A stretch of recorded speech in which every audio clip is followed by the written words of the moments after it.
Papo de Ciência.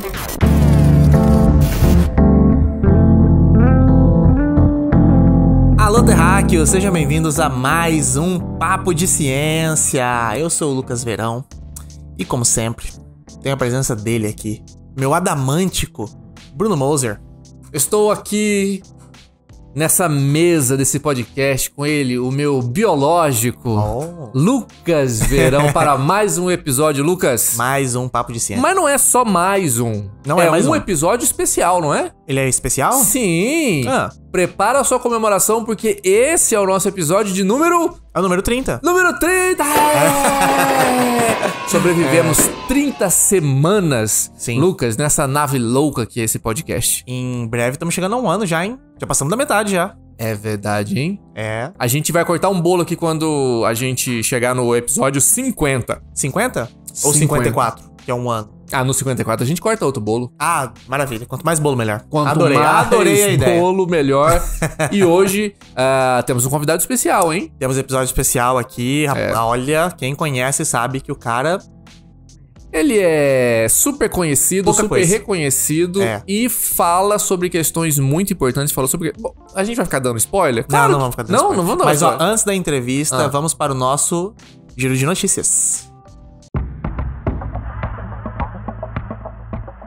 Bruno Moser, nosso giro de notícias, está pronto? Lucas, você tá se tornando um verdadeiro pescador digital. É verdade. Só trazendo ali, ó, o camarãozinho selecionado pra gente. baiacu. O caviar premium. Caviar, é só as coisas difíceis de pescar, né? Exato. Começa aí, vamos lá. Vamos lá. Estudantes brasileiros debatem uso da IA em simulação da ONU em Nova York. Ué, pensei, o que é? Vamos ver. Não Olha entendi. só. Representantes de 30 nações se uniram para discutir questões globais e chegar a resoluções que pudessem oferecer um direcionamento a desafios enfrentados pelas Nações Unidas. Embora o ambiente fosse uma reunião típica da ONU, havia um elemento em comum. Os delegados e delegadas eram crianças. Que é isso, Brasil? Alunos, crianças. Pera aí, que hora que vai misturar criança com IA? Não tô entendendo nada mais dessa notícia. Essa foi a terceira edição da conferência Altitude Model United Nations, a AMUN, realizada pela organização libanesa Altitude for Leadership. O evento simula uma conferência da ONU, no qual 250 estudantes de 10 países, como os Estados Unidos, Brasil, Equador e Índia, se reuniram para debater o uso da inteligência artificial em questões humanitárias. Agora entendi. É a IAzinha. Iazinha. Entre os 6 brasileiros estavam um aluno de escola pública e uma estudante bolsista de colégio particular, ambos de São Paulo. Davi Rocha de Carvalho, de 12 anos, e Ariadne Vitória Paulino Alê, de 13, representaram a delegação da Holanda na conferência que debateu o uso da inteligência artificial para aprimorar a resposta humanitária e enfrentar desastres. Gurizada, já tá com a cabeça, ó. Eu não consigo nem pensar direito o que eu vou fazer com a IA. Esse moleque já Nossa. Criançada, pega a Síria aí, resolve pra nós. Né? Dentre os temas abordados por outros 3 grupos estavam também a utilização da IA para enfrentar a crise climática, Ok. impulsionar o crescimento econômico e de empregos e diminuir a pobreza combatendo o desperdício de alimentos. Interessante, hein? Bons... Eu não pensaria nisso. Interessante. Mas tem crianças de 12 e 13 anos pensando. Olha só que maravilha. Pois é. Ariadne e Davi chegaram a Nova York 5 dias antes do evento e puderam fazer uma imersão educacional e cultural na cidade, onde conheceram pontos como a Broadway, a Times Square e o Central Park. Peraí, que maravilha. curtiram ainda? Que maravilha, né? Tinha que ir lá pra Bom trabalhar. demais. Essa gurizada tá muito folgada. É muito viu? bom. 12 anos, conferência da ONU, folgada. Ainda pra Broadway, poxa. Sensacional. Para chegar lá, os estudantes participaram de um programa social oferecido pela Graded, The American School of São Paulo. Eu gostei muito que ela chama Graded, The American School of São Paulo, do nada, né? Ok. Mas beleza. Chamada Outreach Program, onde tiveram a oportunidade de aprender inglês. Depois, por conta do desempenho, eles foram selecionados para fazer parte da ONG Nada é Impossível, que cobriu todas as despesas. Olha, eu adorei isso aí. Eu Rapaz, adorei muito essa massa, né? iniciativa, porque é Imagina legal. você ter essa oportunidade, cara. É. Eu Viajar acho pros Estados Unidos e tal. muda Legal. a cabeça Com dessa certeza. gurizada Sim, aí. cara, com 12 anos o moleque já tá nesse nível, ele e ela, né? Na verdade foram 6, mas o foco foram esses dois. Imagina eles com 30. Não. Nem vou longe. Imagina essa gurizada quando volta pra casa com tudo isso de informação. O inferno que vai ser papai e mãe, né? Não, imagina na escola. Não faz isso. Imagina, que é isso? Imagina o professor falando assim, não, porque tal coisa... Tal coisa não, porque lá na ONU, Exato. quando eu estava conversando, a quando realidade é diferente. Quando eu passei na ONU, eu ia ficar insuportável se eu fosse pra ONU com 12 anos. Nossa senhora. Ninguém ia te aturar. Não, eu ia falar da ONU até meus 40. O cara com 40 anos falando, não, porque quando eu tinha 12 anos eu fui na ONU. Exatamente. E lá eu tomei milkshake que era gostoso. Qualquer referência. Mas já passou 30 anos. Não importa. Mas bora pra nossa próxima notícia do dia. Um homem com implante da Neuralink joga Mario Kart com a mente. Não, tudo bem. Todo mundo joga Mario Kart com a mente. Ok, mas... Exclusivamente com a mente. Mas o que é Neuralink? Sem Pera as aí, mãos. Explica pra mim tudo. Tô curiosíssimo. Neuralink é aquele implante da empresa do Elon Musk, que é um implante que coloca no seu cérebro pra tentar decodificar, reconhecer padrões e interpretar isso em sinais de outra forma. Lê essa notícia que me interessa. Então vamos lá. Aí. Nolan Arbug, de 29 anos de idade, perdeu os movimentos do seu corpo do pescoço pra baixo quando se acidentou durante um mergulho em 2018. Ok. No entanto, ele ainda é capaz de jogar videogame devido a um dispositivo implantado no seu cérebro, um chip da Neuralink. Ele é o primeiro paciente da empresa, cofundada por Elon Musk, a ter esse implante. O Nolan disse, qualquer coisa que me torne mais independente, eu sou totalmente a favor. Isso é verdade, cara. Sem dúvida, claro. Segundo Bliss Chapman, líder de software da interface cerebral da empresa, a primeira coisa que o Nolan queria fazer após ter o implante era jogar Mario Kart, cara. Entendi. Porque era um negócio de memória dele, né? Imagina, você não pode mais, né? Depois que você sofre acidente, você não tem mais movimento das mãos. De nada, Como é que você vai fazer pra jogar um videogamezinho? Não tem como. Então ele falou, cara, o que eu mais quero fazer não é... sei lá, tocar uma guitarra, não, eu só quero jogar meu Mario Kart, tá ligado? Muito bom. E daí o seu sonho se realizou, né? O Nolan joga Mario Kart com o Bowser, inclusive, o personagem que ele mais gosta. Que além de seguir as linhas da pista de corrida, também consegue até derrubar outro jogador. Tudo isso sendo controlado apenas pela mente do paciente. O Bliss Chapman finaliza dizendo, acho que o contraste entre a normalidade e o absurdo absoluto de fazer isso usando a interface cérebro-computador, que chama BCI, é algo para se maravilhar e absorver por um segundo. E realmente, cara, é meio cyberpunk, né? Meio futurista, meio... Como assim, cara? O negócio interpreta os códigos da sua mente e gera um sinal muito louco ali. Você viu que eu tô quieto essa notícia toda? Porque eu tô aqui realmente pensando... as possibilidades disso tudo, Lucas. Sim, vixi. Porque o cara jogar o Mario Kart é como quando... lá na Revolução Industrial, os caras perceberam que dava pra usar vapor pra movimentar um negócio e fizeram talvez a coisa mais simples possível, que pra aquela época era mais evoluída, sem saber onde que isso daria. Não, e sem contar que, tipo... Eu achei legal fazer isso, porque, por exemplo, poderia botar... ele, sei lá, usa uma mão robótica pra se alimentar. Sei lá, qualquer coisa assim, tá ligado? Mas é interessante ver o cara fazendo algo que ele fazia. Exato. Tá ligado? Tipo, um prazer, tá ligado? Algo que dê prazer pra ele, um lazer, tá ligado? Poder voltar a fazer esse tipo de coisa que ele tava sendo impossibilitado. Puta, muito legal, cara, muito massa. E isso é muito maluco dessa história toda, porque um conceito teórico de ferramenta... das ferramentas que a gente utiliza são exatamente a extensão do nosso corpo. Sim. Um martelo é uma extensão do nosso braço e da nossa mão, né? Um binóculo é uma extensão do nosso olho. Nesse caso, ele realmente... a interface está sendo uma extensão do próprio cérebro dele, do corpo, sem precisar disso aqui. E assim, é claro, o foco principal hoje em dia da Neuralink é esse tipo de paciente. Mas, né, segundo a visão... maluca do Elon Musk, ele quer aplicar isso de modo que as pessoas façam uso... como se diz? Como se fosse um novo membro seu, entendeu? Sim, uma outra ferramenta. Só que uma extensão de algo que você não consegue conceber, assim, entendeu? Porque você já tem braço, já tem pernas, já tem essas coisas funcionais. É claro que a aplicação agora tá sendo pra quem precisa desse tipo de coisa.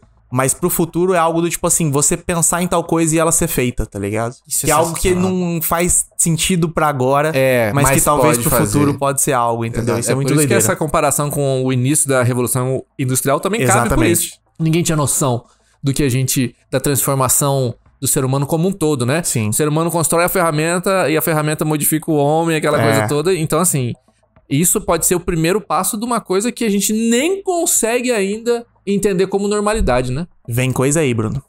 Vem coisa aí.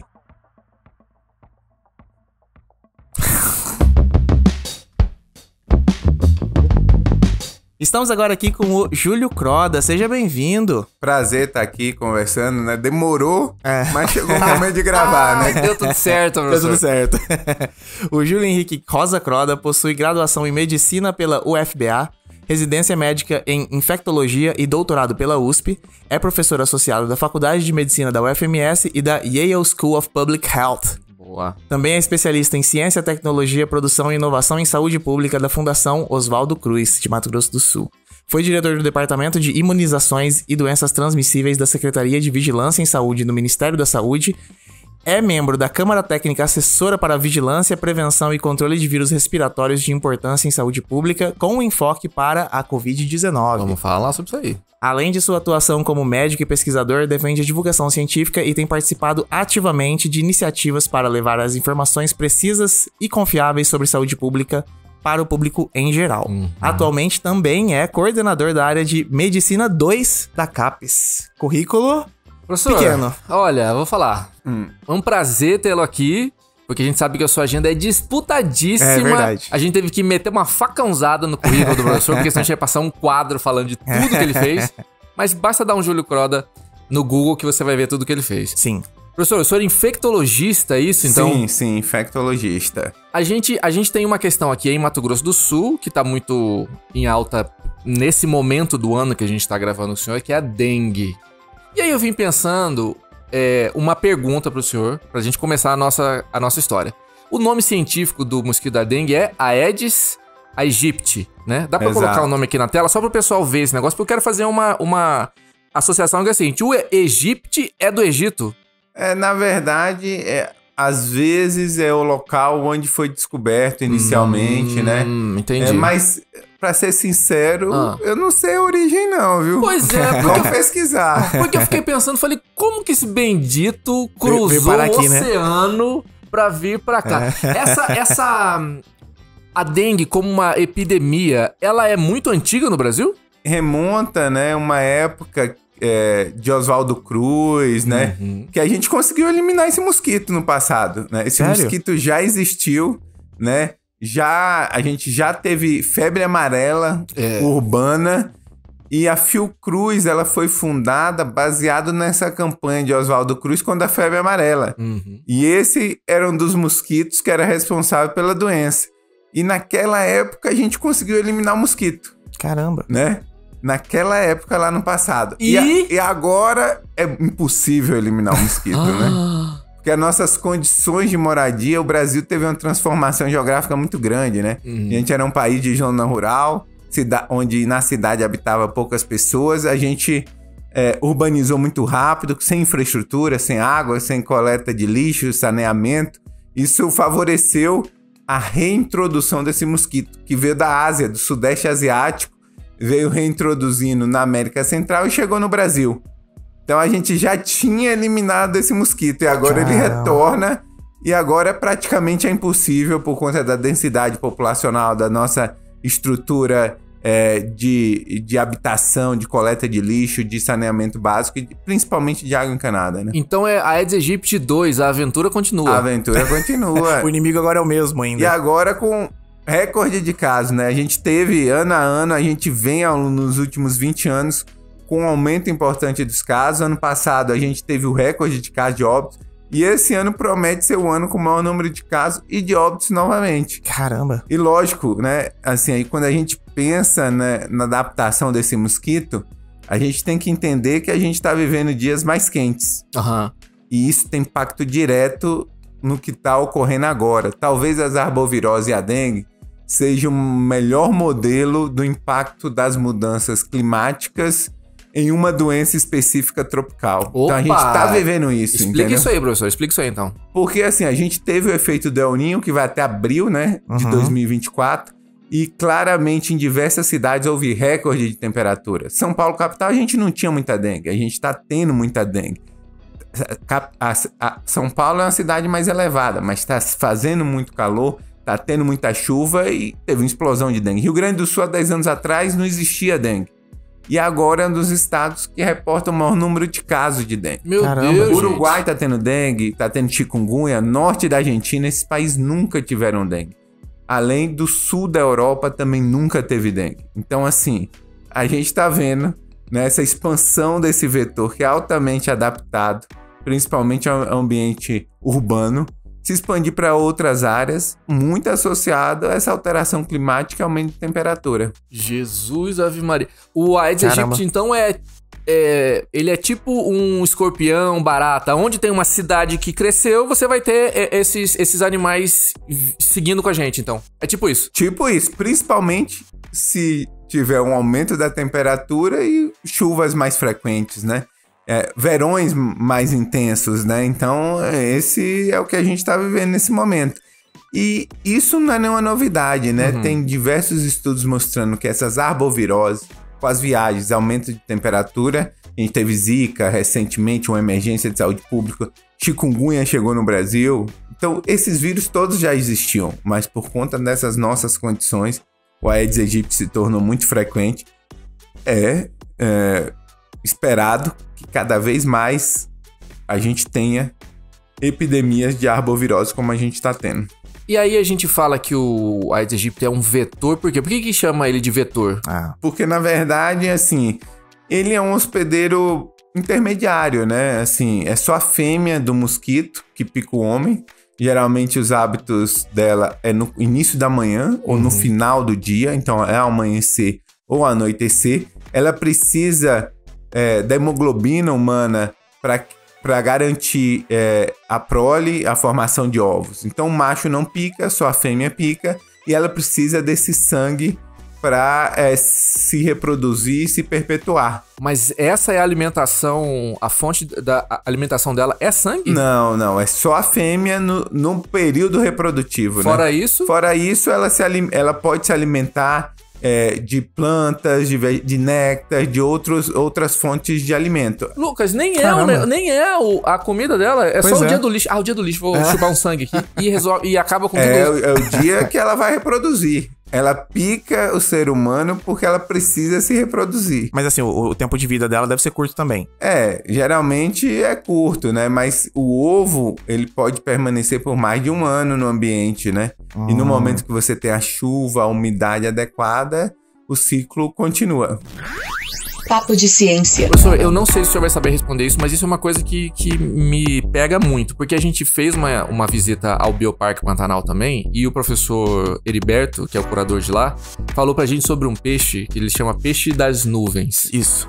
Ele, quando a água começa a diminuir, formam poças e ali ele bota os seus ovos. A poça seca, ele morre, aqueles ovos ficam lá, Um ano.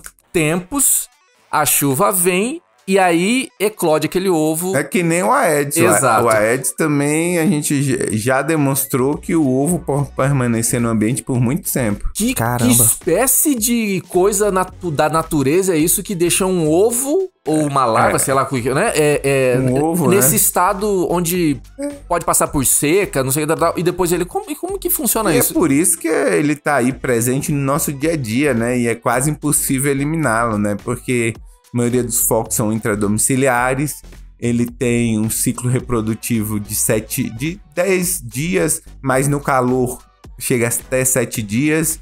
Então, assim, você tem que fiscalizar toda semana a sua casa, porque semanalmente ele pode botar o ovo e ter novos mosquitos.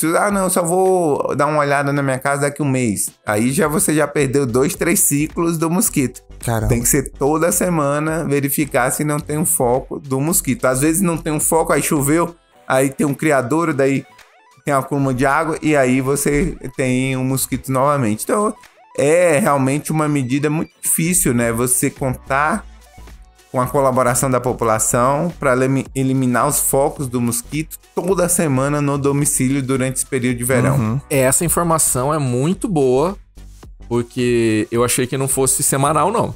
Semanal. Eu achei que a gente pudesse ter uma... Um tempo maior, né? tempo Daqui maior a de 15 dias eu vou dar vigilância. uma olhada, ver como que tá. Não, é toda semana, porque o ciclo dele se completa entre ovo larva e pupa e mosquito novamente em 7 dias. E quando aumenta a temperatura, esse ciclo encurta. Sazonalmente, aqui é o quê? É de novembro a abril? Dezembro a final de abril, início de maio. Tá, Esse é o então a gente período. tem uns 5 meses aí de vigilância. É. E aí depois não tem Depois tanto, né? reduz bastante porque você não tem essas condições climáticas adequadas. Não que não exista mosquito, não que não existam os ovos depositados, mas o nível de reprodução dele é bem menor, né? Porque falta essas condições ideais do mosquito. Mas ó, tem uma dúvida. Você falou que esse ano tá propício pra ter o número maior de casos, né? No Brasil como um todo, né? A gente Sim. já superou o recorde do ano passado para o mesmo período. Eita. Aham. E nós já ultrapassamos o maior número de casos numa semana do que a gente observou no ano passado para o Brasil entre abril e maio. Então Certo. antecipou em mais de 2 meses esse aumento de casos. Mas não é o caso do Mato Grosso do Sul. Mato Grosso do Sul a gente tem um número menor de casos quando comparado com 2023. Você consegue prever esse tipo de coisa? Porque eu já ouvi falar que tem esse negócio de tipo, ah não, ano que vem a dengue vai vir brava Você consegue, com modelagem, eventualmente, ter uma previsão, talvez, no período interepidêmico, que é entre as duas epidemias. e tal. Aham. Por quê? Você tem que ter pessoas que estão suscetíveis, ou seja, que nunca pegou a doença. Então, se a dengue fica muito tempo sem circular, e ficou na época da pandemia, né? A gente teve 2, 3 anos com pouca circulação do vírus. Então, você tem muitas pessoas que a gente fala que são suscetíveis. Que ou nunca pegaram o dengue ou já pegaram o dengue há muito tempo. Então, você precisa de uma população suscetível. Depois, você precisa ter bastante mosquito. E nesse período que a gente chama interepidêmico, que vai de junho até novembro, né? Entre as duas epidemias, se tiver uma alta circulação do Aedes aegypti, a gente chama o LIRA, índice de infestação predial. Se tiver alto, isso indica que o verão vai ter muita atividade. Entendi. Então a gente tem como prever, associando um pouco, número de pessoas que são suscetíveis, como tá a atividade do mosquito, Aham. do reservatório, né? Durante esse período interepidêmico e trabalhando algum tipo de previsão de clima, né? Se vai ter os verões mais quentes, por exemplo, a gente previu esse aumento de casos. O próprio Ministério da Saúde falou que esse ano teria 4,2 milhões de casos. Porque a gente tem o impacto do El Niño, claramente aí. Então a gente tinha isso, tinha os dados de atividade do mosquito nesse período interepidêmico e tinha muito tempo que não tinha circulado o vírus em algumas regiões do país. Então, assim... Tava propício pra... Tava propício para acontecer. Lógico que a gente não consegue ter uma previsão de 5 anos de antecedência, Aham. mas, assim, entre os anos epidêmicos, a gente consegue prever. Certo. Pergunta que todo mundo deve estar fazendo em casa. Eu falo, pelo amor de Deus, faz essa pergunta que eu tô com dúvida. É verdade que você pegou dengue uma vez, na segunda é hemorrágica? Tem um maior risco de ter dengue grave. Importante falar que a gente não classifica mais dengue hemorrágica, né? Ah, não é mais? Houve essa mudança da nomenclatura. Por quê? Essa mudança da nomenclatura é antiga. Porque, eventualmente, uma parcela dos pacientes que tinham maior gravidade apresentava hemorragia. E continua apresentando. Hemorragia na gengiva, na mucosa, hemorragia nas fezes, na urina, quando tosse, eventualmente. Ainda existe essa parcela, mas é 10 a 15% das dengues graves. E tem outros sintomas, como, por exemplo, uma dor abdominal muito forte, vômitos muito persistentes, a hipotensão, a perda do líquido para outros espaços que não dentro do vaso, como para a barriga, para o pulmão. Isso também é dengue grave. Só que a população só ia para o hospital, ou o médico só se atentava que era dengue grave quando o paciente tinha uma hemorragia.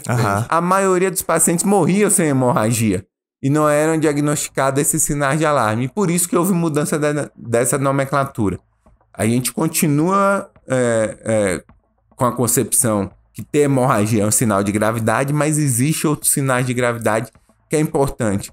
Tanto a população conhecer, como os próprios profissionais de saúde. O senhor já teve dengue? Eu ia perguntar Já exatamente tive isso. 2 vezes dengue aqui. Peguei em Mato Grosso do Sul, em Campo Grande. E aí?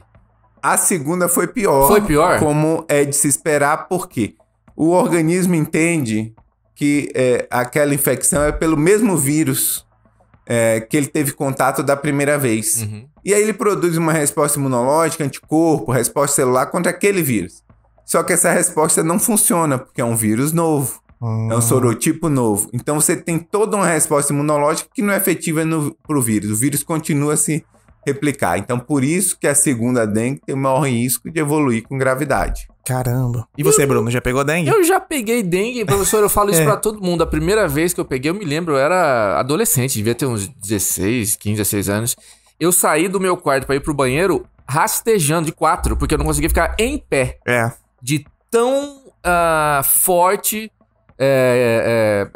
que foi o Você fica mole, né? Você fica Nossa, mole. horrível. Pra jovem, as pessoas sentem mais a dengue do que o Covid, né? Exatamente, O pessoal sempre comenta, a dengue me deixou mais tempo afastado, mais sem vontade de trabalhar e fazer as coisas do que o próprio Covid. Para os idosos, aí a situação é diferente, né? Papo de ciência. Todas as vezes que a gente pegar dengue, se infectar pela dengue, vai ser um vírus modificado, um vírus novo? São 4 sorotipos, então você pode pegar dengue 4 vezes. Diferente do Covid, que toda vez surge uma nova variante, não. Dengue só tem 4 sorotipos, então você só pode pegar no máximo 4 vezes.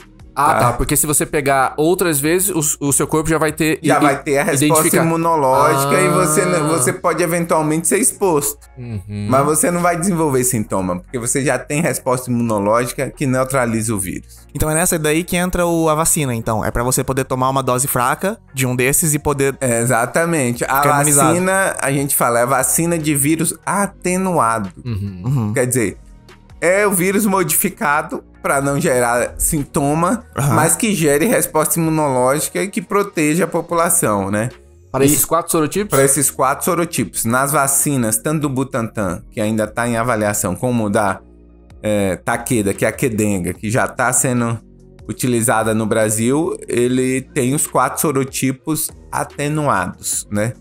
E ela é ministrada preferencialmente na faixa etária de 6 a 16, no Brasil escolheu de 10 a 14, porque é o momento quando pega a segunda infecção.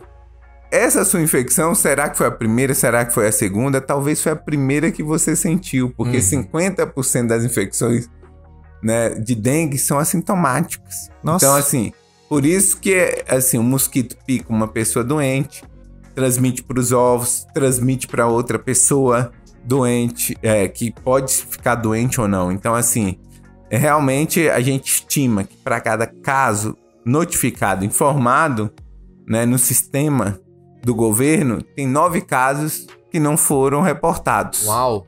Caramba. O senhor acredita que com a vacina a gente vai ter uma diminuição, assim, drástica? Porque o senhor me colocou um panorama aqui. A gente sabe quais são os tipos ou sorotipos de vírus que a gente tem para dengue. E suposto, e uma vacina que ativa o nosso sistema imune para tudo isso, a resposta consequente é que vai ter bem menos gente morrendo, principalmente, né? Mesmo porque a vacina, ela dá uma proteção elevada para doença sintomática, 80%, e para hospitalização, 90%. Proteção da vacina pode, até o momento, né, que foi avaliada, chegar a 4 anos e meio, 57 meses. Então a vacina é uma ferramenta de inovação muito importante, mas depende do quê? Da população em se vacinar. Sim. E por enquanto a vacina só é ofertada às pessoas de 4 a 60 anos. E esse é o grupo que menos procura vacina, historicamente. As crianças vão se vacinar muito, até 5 anos, e os idosos se vacinam muito também. Mas os adultos jovens não vão na unidade de saúde para atualizar o calendário vacinal. Infelizmente, adultos e adolescentes não vão, e é justamente o público-alvo da vacina. Então a gente pode ter uma tecnologia maravilhosa, mas se não tiver adesão da população para receber essa tecnologia e ter todas as suas vantagens, né, a gente vai continuar tendo bastante casos de dengue, tendo bastante casos que precisam ir na unidade, superlotar a unidade e eventualmente evoluir para óbito. Professor, deixa eu fazer uma pergunta então. Quando é que a gente vai tomar essa vacina? A gente, eu tô dizendo a gente aqui, ó, velho, já com essa cara acabada, assim, nossa geração aqui vai tomar essa vacina quando? Porque eu tô com o meu cartão vacinal prontinho, professor. Só falta um reforço em maio, acho que é de uma febre amarela do negócio lá, mas de resto eu tomei tudo. Pra dengue, infelizmente, vai demorar. Vai demorar. Essa é a péssima notícia. Por quê? Porque a gente tem 2 vacinas que podem ser ofertadas para a população brasileira. Uma que já está sendo ofertada, com capacidade limitada de produção. Esse ano vão ser 3,2 milhões de pessoas, ano que vem, eventualmente, um pouco mais do que isso, uma capacidade de 10 milhões.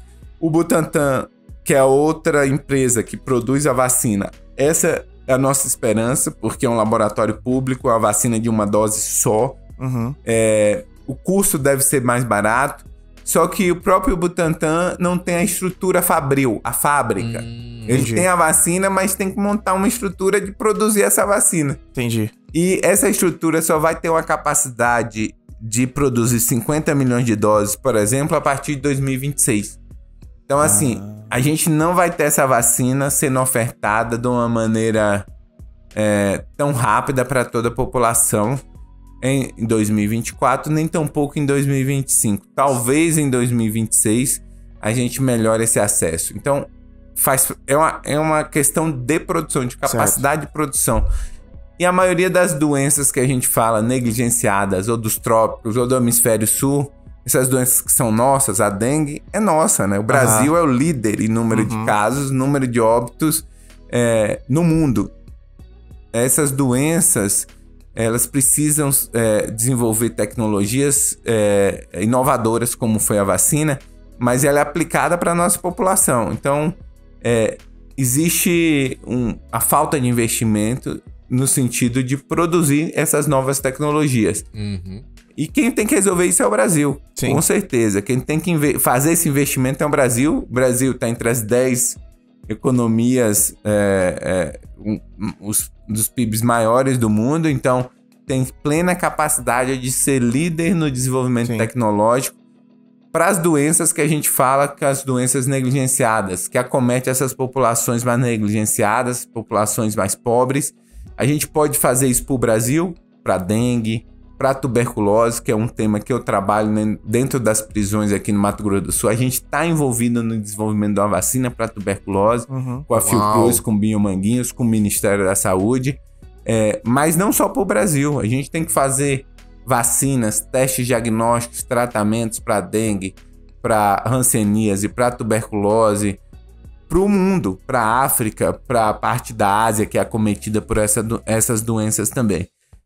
O Brasil tem esse papel. Ele tem que inovar e liderar esse processo, porque ele tem capacidade científica, tem corpo científico capacitado, né? Mestres, doutores, professores, pesquisadores, e tem instituições sólidas, como Fiocruz, Instituto Butantan, que pode liderar esse processo. É isso que eu queria que o senhor falasse um pouquinho mais sobre a riqueza que é o Brasil ter uma instituição como a Fiocruz, como o Butantan, que é específico estudando sobre questões que são, como o senhor falou, nossas, tropicais, coisas que acontecem aqui no Brasil, né? A gente precisa de fundações como essa. Por exemplo, a Fundex também, que apoia a pesquisa aqui em Mato Grosso do Sul, né?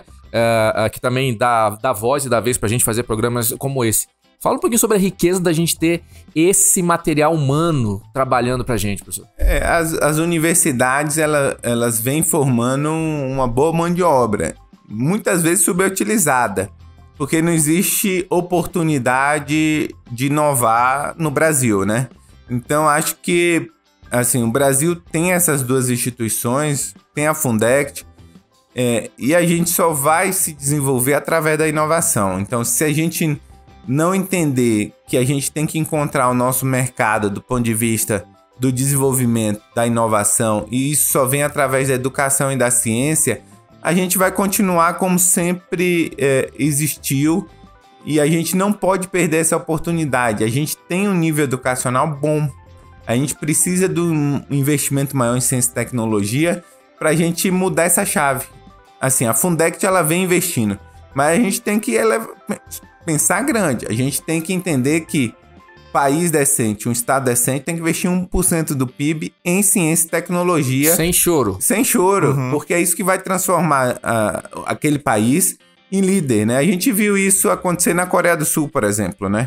Claramente, na década de 80, a Coreia do Sul era muito similar ao Brasil em termos de PIB. E só através da educação e inovação que houve uma transformação naquele país. Quando a gente olha a distância que existe entre Coreia do Sul e Brasil, nesse momento, é uma distância grande, mas que ocorreu nos últimos 30, 40 anos, né? Pouco tempo, né? É pouco tempo, mas pro tamanho de uma mas é necessária uma mudança, decisão política, né?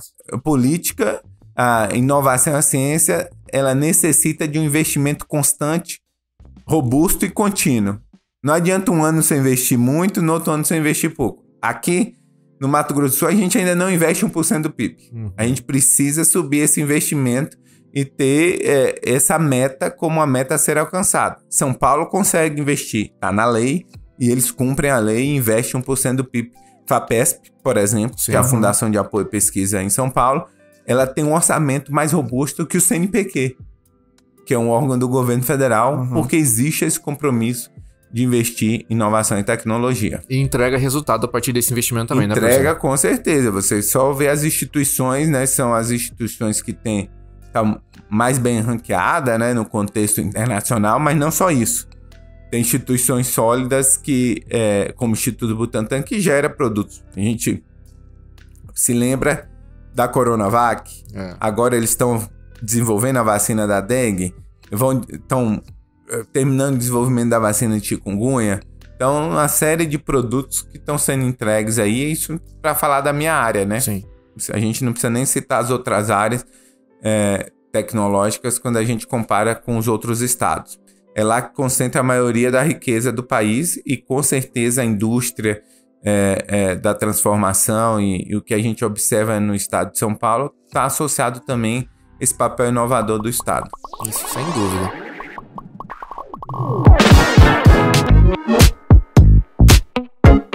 Bruno Moser, vamos pro nosso joguinho? Stop Científico, Lucas! Hoje temos nosso Stop Científico. Maravilha. Ó, pra quem não se lembra do Stop Científico, o Stop é aquele jogo que a gente tem uma planilha, né? Uma planilha bonitinha ali e tal. Vamos ter um tempo de 1 minuto, sorteio uma letra, 1 minuto. Temos que tentar preencher essa planilha inteira antes que o tempo acabe. Exatamente. Se alguém terminar antes do tempo, grita stop. Grita stop. Tempo para, todo mundo larga a caneta. Acertou 10 pontos, empatamos, respondemos a mesma coisa, 5 pontos. Não acertou ou não respondeu, 0 pontos. Lembrando que as nossas categorias são científicas, Lucas. Exatamente. Essa é a parada do nosso top científico, que é tudo diferente. Eu boto aí na tela porque as nossas categorias são cientista, área de estudo, construção famosa, fauna e flora, corpo humano e elemento químico. Pronto. É isso que transforma o nosso top, diferente de todos os outros. Exato. Cadê o seu celular, Lucas, pra gente marcar o tempo? Vamos marcar o tempo. Boa. Mas bom lembrar também que você que tá aí na sua casa pode jogar junto com a gente. É claro que a gente vai acelerar o vídeo aqui, mas aí você pode tentar botar um timer pra você aí, fazer de outro jeito.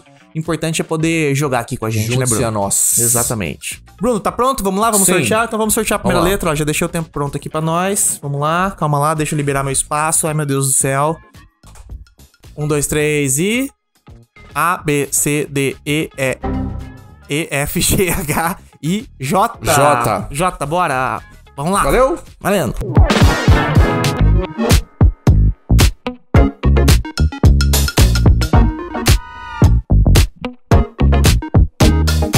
Nossa.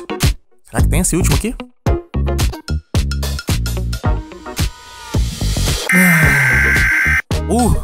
Quase consegui. Quase, Lucas. Foi bem até. Achei que é mal.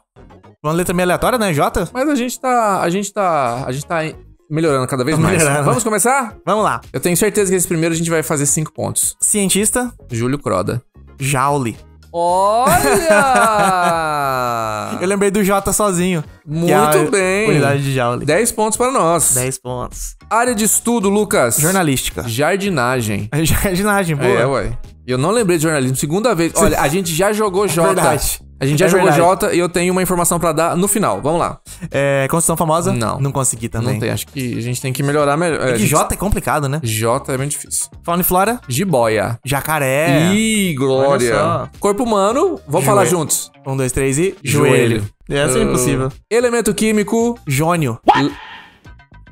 Não tem elemento químico. Eu vou procurar. Não tem elemento químico com J, Lucas. A gente já procurou? O que é jônio? Por que isso veio na minha cabeça? Jônio é um modo de escala grega. Modo de escala? Dório, Jônio, como que é mais? Me lembra aí quem é músico aí. Ordem jônica, exato. modo jônico. Isso. E também tem os povos jônios. Jônios, mas estou não é errado. elemento químico. Não é um elemento químico. Temos elemento químico com a letra J Droga. na nossa tabela periódica, então a gente não marca nada aqui. Vamos somar? Vamos lá. Ih, foi bem pouquinho dessa vez, hein? 35, Lucas. Eu também, 35. Olha aí que maravilha. Maravilha. Bom, pelo menos a gente já tá conseguindo colocar os cientistas referenciar os nossos próprios agora, hein? É verdade. Não é? Próxima Deixa eu preparar letra. aqui, deixa eu preparar o tempo. Vamos lá, sortear a próxima Vamos letra. 1, 2, 3 e já. já. A, B, C, D, E, F, G, H, I, J, K, L, M, N. N é bom. N, N é bom. bora. Bora.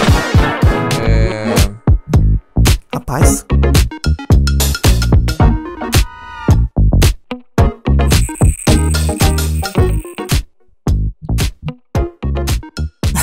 Não fiz nada ainda. Ah, pô, tô maluco? Stop. Eu acho que eu consegui. Um segundo, ai, deu bem no horário. Eu acho que eu Rapaz. consegui. Talvez tenha um aqui que seja polêmico, Lucas. Tá, Vamos lá. Cientista, nada. Newton. Puta, boa. Newton, pô. Eu fui muito mal, acho que meu cérebro desligou aqui, cara. Olha, área de estudo, náutica. Eu pensei nisso, mas não botei. Será que é? Será que é? Então, não sei. Depois a gente procura Naval aqui. também não é uma área de estudo, né? A náutica? Náutica não é uma área. É? Vamos- Procura no celular, vamos lá. Tá, vamos lá. É... Construção famosa. Nada. Eu coloquei NASA, vale. A NASA vale. Vale, né? Uma construção. Lembrei por último disso aí. Fauna e Flora? Fauna e flora eu coloquei narval. Eu vou procurar o que é narval. Ah, eu sei aquele bicho que tem um Ah, então beleza. Porque me Tem, veio é na. um Eu... peixe-boi com... Ah, com aquela protuberância óssea assim, né? isso. Parece um unicórnio da água. É esse mesmo. Tá bom. É o narval. Então rolou. Eu botei a Naja. Naja, boa. Corpo humano? Nuca. Nariz. Rapaz, eu achei muito que ia dar 5 pontos Nossa, eu esse. não lembrei do nariz, juro por Deus. Elemento químico. E elemento químico? Nada. Nióbio, pô. Ô, nióbio, pô, tem que usar. Ô, nióbio. Ah, eu esqueci de propósito. Ó, a náutica, eu vou colocar 5 aqui, ó. Enquanto você vai fazendo a soma, dá uma acelerada no vídeo aí, ó. Dá uma acelerada no vídeo aí. Falando igual o Pogo aqui. Gostei que eu vou botar isso tudo no Aqui, acelerado. Ah, náutica. ó. Ah. Arte e ciência de conduzir em segurança uma embarcação nos mares entre portos determinados. Navegação. Você tá... A gente já falou recentemente, você teve o negócio do Pedro Álvares Cabral. Aí teve o comentário que falaram sobre o Pedro Álvares Cabral. E agora você tá Exato. botando náutica de novo. Você tá meio focado nesse negócio, hein? De né? navegação. Tem algo aí. Verdade, né? Verdade. Será que você era um marujo na vida Área de passada? estudo, navegação, talvez fosse... Navegação. Tá, então vamos colocar 5 então, Lucas. Porque náutica ficou meio, né? Ficou meio aleatório, né? Parece roupa, né? Exato. Roupa náutica. Exato. Então vou colocar 5 aqui. E a gente Beleza. joga o negócio joga pra galera decidir. Beleza. 10. Eu fiz apenas 20. Fui muito mal. Não, essa aqui foi muita... Como é que fala? Conhecimento inútil mesmo. Bora pra última? A última, hein? Vamos lá pra última, então. 1, 2, 3 e vai. A, B, C, D, E, F, G, H, I, J, K, L, M, N. De novo? Não. Ah, é porque foi... sensacional. Vai lá. 1, 2, 3 e vai. A, B, C, D, E, F, G, H, I, J, K, L, M. Quantas possibilidades a gente pode ter de dar 14? Não é possível, cara. Sim. 6 vezes seguida, que foi essa? Muito Eu já bom. tava pensando, não, aqui lá vou cortar, Muito mas agora bom, fudeu. muito bom. Não, sensacional, tem que deixar isso aí. Vamos lá. 1, 2, 3 e vai. A, B, C, D, E, F. F, tá, F vamos lá. pode, vamos lá. Ai, essa é boa, hein? Já fizemos F também, hein? Acho que já rolou, mas faz horas, né? É.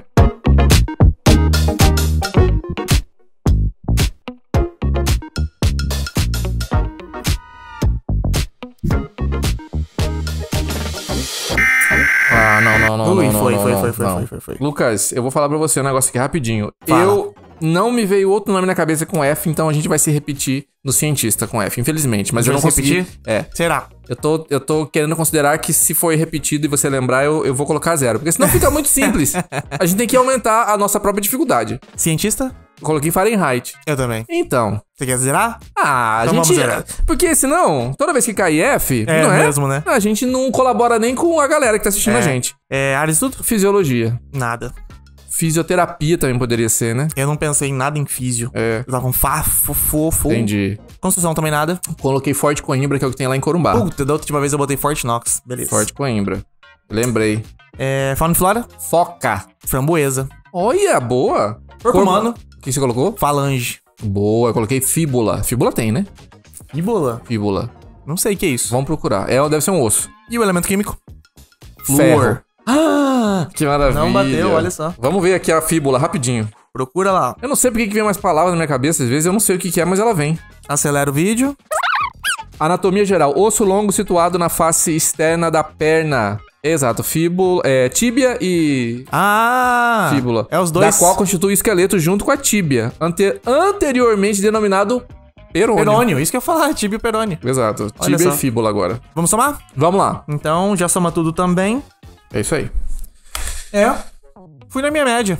Quanto? 85. Tá bom, Lucas. Dessa vez, eu acho que porque eu fiz aquela outra toda lá, deu 140. 140? 140. Soma Paz. comigo. 50 com 55, 105. Sim, Com 35, 140, certo. acertou. 140. Mais um dia, mais uma derrota. Mas o quem sou eu, você tá aqui, ó. Papo de ciência. Professor, agora a gente precisa ir para um outro assunto também, porque você que tá vendo a gente aí em casa ou pelo seu aparelho celular, tá reconhecendo esse rostinho do nosso professor aqui, Júlio Croda, porque em algum momento lá em 2020, e já vai fazer 4 anos, março começou agora. Fez 4 anos. Fez 4 anos do primeiro caso já. Exato. Com certeza em algum momento da sua vida você viu o nosso professor Júlio Croda falando sobre como estava o andamento da vacinação e assuntos aí que envolvessem a Covid. Professor, como é que foi esse momento? Porque assim, fora tá todo dia falando sobre isso, também estava trabalhando, também estava numa questão de vacina, não vacina, se vacina vai virar não sei o que, se não vacina. Como é que foi essa experiência, o saldo dessa experiência? Muito aprendizado, né? Então, assim, a oportunidade de aprender. Os desafios na vida trazem também oportunidades. E isso que aconteceu durante esse período do Covid. É minha área, eu trabalho com doenças infecciosas. Eu trabalhei no Ministério da Saúde, né? Eu fui diretor do Departamento de Imunização e Doenças Preveníveis. E eu fiz a primeira coletiva de Covid-19, né? Depois eu saí do Ministério justamente por conta de questões relacionadas ao apoio à ciência, às recomendações da própria OMS no que diz respeito ao controle da doença. Então, mas eu me lembro claramente, né, a gente dando essa coletiva, 2, 3 meses depois eu saindo do Ministério e continuando o trabalho junto com a mídia, né, mas também com estudos importantes que a gente fez aqui. A gente avaliou a vacina da BCG para Covid aqui no estado, avaliamos doses fracionadas de vacina de Covid aqui no estado.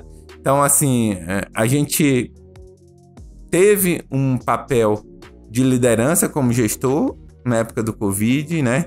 Eu tive um papel de especialista, propriamente dito. Participei da Câmara Técnica, mas também de comunicação com a imprensa, de orientação da população, no momento que o Ministério tinha pouca voz do ponto de vista de orientar a população. E também participei como pesquisador. Diversos estudos relacionados à vacina foram realizados aqui em Campo Grande. Então, assim, para mim, pessoalmente, foi uma oportunidade ímpar de muito aprendizado. Minha vida, eu acho que a vida de todos, né, se transformou depois do Covid-19, né? Muita gente perdeu gente conhecida, eu perdi primos, eu tive um tio que ficou internado aqui no Cacemos na UTI, quase morreu, entendeu? Então, acho que impactou pessoalmente muitas pessoas. Do ponto de vista pessoal meu, teve uma mudança importante na minha vida profissional e, com certeza, lidar com o Covid-19 trouxe muito aprendizado para minha vida, profissional e pessoal. Mesmo estando com a gente na TV todo o tempo, conversando, explicando, o senhor teve hate? Todos têm, né? Todos têm. Mas que espécie de rede? Não sabe o que tá falando? Não, mas é natural. E assim, eu acho que eu nunca me opus a dialogar, né? Dialogar com educação não tem problema. Então, muitas pessoas, lógico, a falta de educação, xingamentos, isso daí não é agradável. Mas tem pessoas que pensam diferentes. E eu acho que é importante, nesse momento de redes sociais, e a rede social leva a polarização, você não tem opiniões que são intermediárias. Ou você é de um grupo ou você é de outro. Ou você concorda 100% com o grupo, ou você discorda 100%. Você não tem sua opinião mais própria e você não tem mais interseções. Então, acho que a gente tem que, de alguma forma, quem tem a oportunidade, tentar trabalhar a gente é muito mais próximo do que parece. Mas as redes sociais fazem com que esse distanciamento se torne maior, porque é isso que gera, né, de alguma forma, o engajamento. Né? As pessoas precisam estar muito distantes, ter bolhas muito distantes, né? E assim, acho que, eventualmente, a gente tem que conversar com quem não pensa igual a gente. A gente, de alguma forma, tem que ter humildade para entender por que aquela pessoa pensa daquele jeito. E como que você pode abordar adequadamente aquela pessoa sem ser agressivo e sendo respeitoso para convencê-lo. Não necessariamente você precisa isolá-la. Eu acho que você tem que trazer essa pessoa para o debate, para a conversa, entender as motivações, ouvir, eventualmente mais do que falar, para, em alguns argumentos, você poder expor, talvez, o que você pense, talvez você tenha mais experiência naquele ponto específico e possa convencer a pessoa. Mas é muito difícil, né? A gente sabe que é muito difícil, mas a gente tem que estar aberto para o diálogo. Eu assim, tenho amigos de diversas vertentes, eu sempre estou aberto para o diálogo, para a conversa e para tentar, assim, a gente que entende mais do assunto, tentar esclarecer sem ser ofensivo por essas pessoas, né? É isso que eu fico pensando, Lucas, porque assim, o professor é acreditado como infectologista, trabalha no Instituto Oswaldo Cruz e aí alguém fala assim, sabe nada. Aí tem que ter muita coragem também, né? Mas tudo bem, mas tudo bem. Tudo bem. Tudo bem. Cada um é cada um, né? Agora, eu tenho uma pergunta que não quer calar, Lucas Verão. Diga lá. Existe a possibilidade da gente ter uma outra pandemia como essa que a gente teve num espaço muito menor do que 100 anos, como foi... Com que certeza. Que isso? Essa Não fala, é a previsão, né? Quê? A previsão é que a gente tenha pandemias com maior frequência, porque a gente tem todas as condições para isso, né? A gente tem viagens mais frequentes e mais curtas, o que permite que vírus cheguem com maior frequência em diversas regiões. A gente tem cada vez mais frequente essa interação homem e meio ambiente, onde você pode, a gente chama spillover, né? Que é um vírus sai do animal e vai para o homem, né? Sim. Então, esse contato do homem e a todo esse desequilíbrio, né, que a gente está observando na natureza permite, eventualmente, que ocorra com maior frequência essa exposição do homem a vírus que eles não eram expostos anteriormente. Como você cria o animal, como você se expõe àquele animal, o animal da natureza, um animal que está... sendo tratado numa fazenda, qual é essa interação? Essas interações se tornaram muito frequentes entre homem e meio ambiente. Isso permite esse spillover, quer dizer, um vírus ir para a espécie humana, e toda a condição de viagens e conexões permite que esse vírus possa disseminar muito facilmente. Então, mas aí a pergunta é, a próxima pandemia também vai ser uma pandemia que vai atacar o sistema respiratório? Geralmente é o mais comum. De se transformar numa pandemia, né? Porque a maneira mais fácil de transmitir uma doença. Transmitir pessoa para pessoa por via respiratória, pelo ar. Né? Então, lógico, a gente tem um risco grande que a gente possa ter outra pandemia associada a vírus respiratórios, né? Então, isso a gente vê, a gente já monitora bastante isso para influenza, né? A gente teve a gripe aviária agora que estava sendo monitorada, a gente não teve uma transmissão humano-humano sustentada, a gente teve alguns casos em leões marinhos, algumas pessoas que adquiriram a doença, né? A gripe aviária pelo contato com o animal, mas a gente não teve uma transmissão humano-humano tão intensa. Então, depende de cada vírus, depende das alterações genéticas, as mutações que vão permitir que esse vírus se torne mais adaptado ao ser humano e mais fácil de se transmitir entre humanos. Mas o que a gente tem que monitorar realmente são as doenças transmitidas pelo ar, porque essas são mais frequentes do ponto de vista da transmissão. A gente falou de arbovirose, né? Arbovirose com a expansão dos mosquitos. A gente agora tá tendo Oropush, né? No Manaus, uma explosão de Oropush. Oropush, vamos só dar só um preâmbulozinho dessa Oropush, porque ainda tá muito pra gente, assim, que tá aqui no dia a dia. Aqui ainda não chegou, né? Mas a gente teve o primeiro caso identificado no Rio de Janeiro. Mas como que é? Passa como? Como que acontece? Também é um mosquito. Ai, Jesus. É um Culex, é um mosquito menorzinho. Tá. Mas a gente ainda não conhece todos os vetores. Mas o Aedes parece que tem menos participação nessa transmissão. E a gente viu uma explosão de casos em Manaus. E o que acontece? É igual a dengue. A pessoa tem os mesmos sintomas da dengue, muito parecido. A gente ainda tá aprendendo como é um vírus que tinha surtos bem pequenos e agora teve um surto enorme em Manaus e Rio Branco, no Acre. A gente tá aprendendo. Geralmente é autolimitada, né?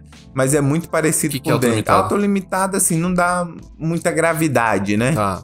Pessoas não evoluem com muita gravidade, mas os sintomas são muito parecidos com a dengue. Então, a gente nunca tinha tido Oropush, um surto tão grande. Por que a gente está tendo agora? Porque a gente tem, né, densidade demográfica maior densidade de mosquito, mudanças climáticas favorecem essa densidade de mosquito, contato homem com a natureza, o spillover, que é essa transmissão de um mosquito que era restrito em algum lugar para uma população maior, né, de uma espécie específica para uma população maior. Então, assim, isso vai ocorrer. Olha o que a gente já teve a introdução de Zika, chikungunya, Oropush, Covid-19, H1N1 em 2009. H1N1 foi muito pesado também, né? Foi uma emergência de saúde pública, assim como o Zika, ocorreu aqui no Brasil. Então, assim, a gente já está observando essa transformação. Cada vez mais a gente vai ter mais emergências de saúde pública. Quer dizer, começo do ano é Réveillon, aí vem boleto, escola de filho, aí IPVA, IPTU, dengue, Oropush, Carnaval, Covid. Aí não, aí você dá, não, Carnaval, aí e Carnaval Covid. você dá uma, aí volta de novo. E a Covid também, né? Esse vai ser o nosso dia a dia daqui para frente. A gente tem que entender que as alterações que ocorreram no mundo que favoreceram ter maior frequência dessas epidemias ou de uma pandemia, né? Papo de ciência. Infelizmente, vou ter que interromper agora aqui essa conversa, porque é aquele momento que eu tenho que dizer que estamos chegando no final. Não, pera aí, Lucas. Lucas, a agenda do professor é disputadíssima. A gente vai entregar ele agora de mão beijada, assim? É o jeito, Bruno. Não temos o que fazer. Saindo daqui, só vai pra onde, professor? Eu vou passar na UFMS trabalhar um pouquinho. Mas tem uma outra entrevista hoje também, não tem? Que você falou? Tem uma entrevista às 7 horas da noite na TV Brasil. Olha, você vê? Não para nunca. Não para. Mas a gente gosta de dizer aqui no final do nosso programa sempre que pesquisador, que cientista, também é gente. Também é gente. Também é gente. Também tem vida privada, também assiste uma televisão, também joga um futebol. Também Mata um mosquito na parede. Também faz coisas que todo mundo faz. Exato. E a gente gosta de fechar aqui pedindo uma indicação, uma recomendação de algo que você gosta de fazer, algo que você assistiu, que você gostou, algo que você leu, qualquer coisa que você tem pra indicar aí pro pessoal de casa. Pode ser da sua área. Exatamente. Mas não precisa ser. Ser. Aquela dicona boa. Exato. A gente lê tudo, né? Eu leio tudo, assim. Tudo que tá à minha disposição, a gente lê. A gente assiste também tudo, né? Então, assim... Assisto muito, né? Filme brasileiro também. Ah, é? Curte filme brasileiro? Eu gosto. Ah, que legal. Gosto. Eu acho que a gente tá com boas produções, né? Assisti recentemente... Verônica, né? Bom Dia, Verônica. Bom Dia, Verônica. Achei bem legal. Outra série que eu gostei também foi a respeito das facções. Achei muito legal um documentário sobre PCC, falando do início das facções. Eu trabalho com isso, né? Os livros que eu também gosto muito, assim, li recentemente e recomendo sempre para entender um pouco isso, o livro do Drauzio Varela, né? Que, a respeito das prisões, que a gente também tem bastante informação ali, né? E, assim, eu tenho muita curiosidade porque eu trabalho com tuberculose nas prisões e, assim, a gente trabalha muito dentro do sistema. Então, eu gosto de assistir as séries relacionadas a documentários de como as facções surgiram, de como se estruturou no sistema carcerário brasileiro, essa parte policial, eu acho bastante interessante também. Então, sempre tô lendo ou assistindo alguma série a respeito. Era Muito o que bom. eu achava, Lucas. É. Tá 24 horas, mesmo quando tá descansando, tá vendo alguma coisa parecida com o trabalho, né, professor? Não tem jeito, né? Não tem jeito, não tem jeito. É uma entrega mesmo, assim, a gente aqui do Papo de Ciência quer agradecer demais a sua presença. Mas professor. também faço esporte, viu? Aí, ó. O esporte eu gosto. Acho que esporte é muito importante. Eu corro 3 vezes na semana, já fiz maratona, fiz 4 maratonas. Sou Maratona maratonista. completa mesmo? Completa, Rapaz, 42 quilômetros. nossa. Fiz Porto Alegre, fiz Rio de Janeiro, fiz uma em Dourados, fiz Buenos Aires, 42 quilômetros completos. Já corri o São Silvestre, então louco. assim... Joga um baba também ou não? Jogo beach tênis. Joga beach tênis. Também gosto do beach tênis. Só pra entendeu? deixar aqui, ó, né? Lá na Bahia, futebol, o pessoal chama de baba, chama né? de baba. Vamos jogar um baba, Futebol. jogar um baba. Futebol chama de baba lá. Então você eu tá no nunca beach fui tênis? bom de futebol. Sempre jogava no gol, né? Mas Entendi. esporte eu gosto. Eu acho que a atividade física, de alguma forma, ajuda você a pensar também. Acho que as boas ideias vêm no momento que eu tô correndo. Porque você, de alguma forma, você tá refletindo, você não tá conectado ao celular, à televisão, Sim. e de alguma forma oxigena mais o cérebro também e as ideias surgem com mais facilidade. Toda vez que eu tenho um problema, na corrida a solução geralmente vem com mais clareza. Cansar o corpo pra descansar a mente. Com certeza, né? Isso também faz parte da religião, né? Acho que exercício, religião, tudo isso tem a ver. E o exercício também entra na questão um pouco da religião, né? Que quando você cansa o corpo, você também, quem acredita, alguns não acreditam, conecta melhor com Deus nessa questão religiosa. Então, acho que o exercício, ele ajuda um pouco, libera, né? Endorfina, serotonina, que te ajuda a pensar. Existem estudos em relação a isso, né? Mostrando em relação a melhor cognição, melhora a depressão.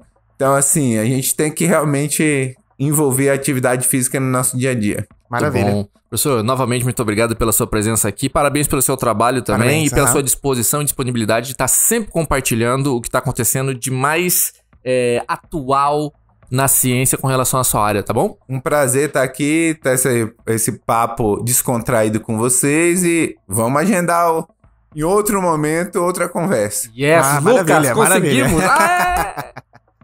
Papo de Ciência. Bruno Moser, meu querido, é hora de dar tchau. É hora de dar tchau e é hora também de agradecer ao professor Júlio Croda. Com certeza. Olha só, é muito difícil. Papo, hein?